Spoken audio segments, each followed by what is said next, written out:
ஒலிவ மரம் பலன் அற்று போனாலும்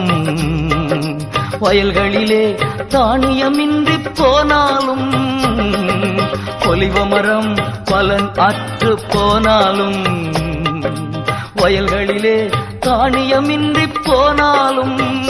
நான் கர்த்தருக்குள் மகிழ்ச்சியாயிருப்பேன் என் தேவனுக்குள் களி கூறுவேன் கர்த்தருக்குள் மகிழ்ச்சியாயிருப்பேன் தேவனுக்குள் களி கூறுவேன்